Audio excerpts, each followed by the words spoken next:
Menteri Pertahanan sekaligus Presiden terpilih Prabowo Subianto bertekad untuk melanjutkan pembangunan IKN.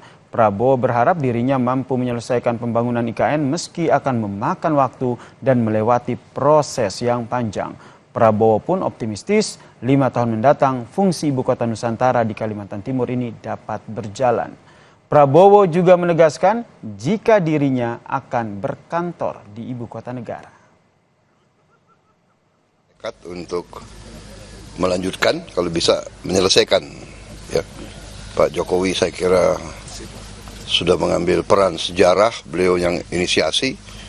Saya minimal saya lanjutkan, kalau bisa saya ikut yang menyelesaikan. Walaupun kita sadar pembangunan ibu kota itu bukan pekerjaan yang sebentar, ya. Pekerjaan yang lama, yang berat. Tapi saya percaya dalam 3, 4, 5 tahun fungsi daripada ibu kota ini sudah bisa berjalan.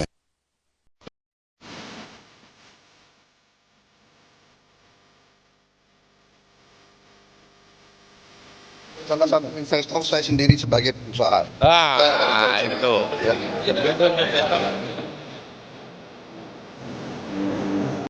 Presiden terpilih Prabowo Subianto memastikan proyek IKN Nusantara akan berlanjut di bawah kepemimpinannya. Terlebih, ia adalah salah satu investor di calon ibu kota baru itu.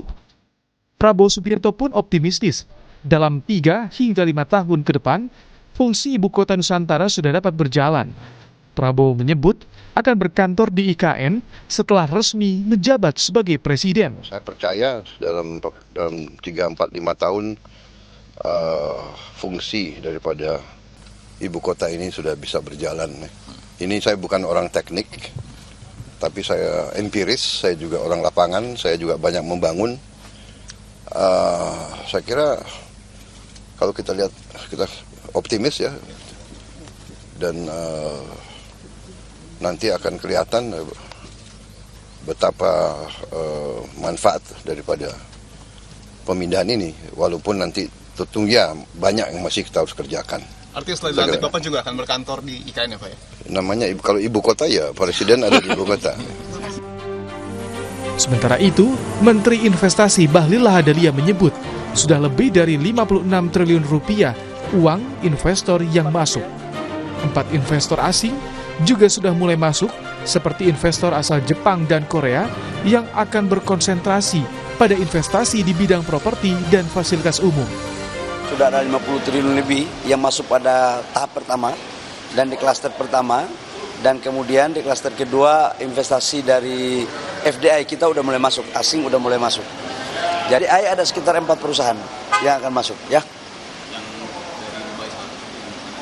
Oh, coba nanti saya cek nama-namanya udah, tapi yang saya lihat tadi itu Jepang, Korea masuk. Untuk urusan pembangunan properti dulu ya. Di sini kan kita fokusnya di sini di properti, kemudian fasilitas-fasilitas umum. Hingga saat ini perkembangan investasi pembangunan IKN yang mencapai 56,2 triliun rupiah yang berasal dari luar APBN.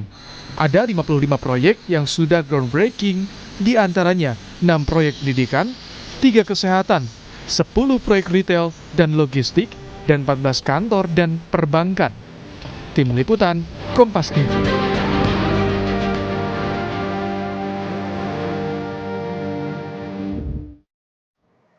Pasca pengunduran diri sebagai Ketua Umum Partai Golkar, Erlangga Hartarto terlihat akrab dengan Menteri Investasi Bahlil Lahadalia yang juga kader Golkar. Keduanya bahkan tak sungkan untuk melempar candaan. Selepas jeda, informasinya kami hadirkan untuk Anda.